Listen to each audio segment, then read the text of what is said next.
Head of Gambia's most brutal security agency is roaming freely. The director of Gambia's most sadistic security agency roams freely in the Gambia and attending highly official functions while tens still remain missing in the West African nation.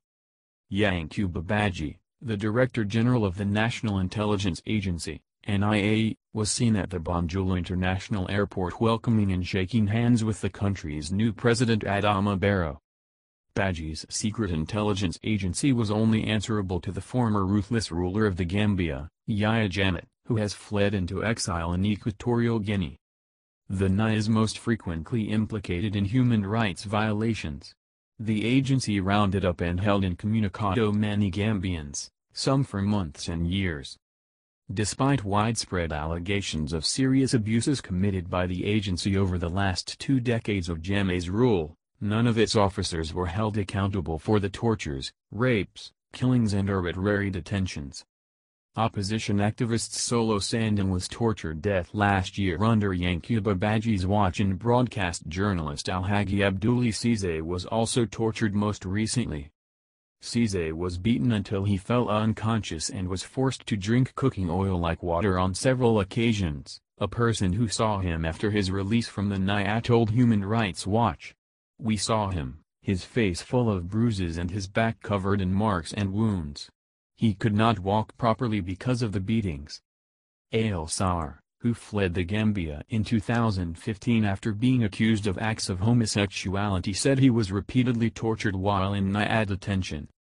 "I was beaten with a club and fists," he said. "They threatened me with death if I didn't provide names of other homosexuals in Gambia." In the weeks before Jammeh's departure from power, the NIA closed at least 4 radio stations, arrested supporters of the opposition and pro-democracy grassroots campaigners who were tortured until their release just this week. Forced disappearances, arbitrary detention, torture, and other human rights violations were trademarks of the government of Yahya Jammeh, who came to power in a military coup in 1994. Swiss authorities arrested Jammeh's former Homeland Security Minister, Ousmane Sonko, who worked in the same capacity as Director Badjie under the UN Torture Convention and Swiss criminal law. The NIA routinely target voices of dissent, including journalists, human rights defenders, political opponents, and critics, as well as lesbian, gay, bisexual, and transgender people.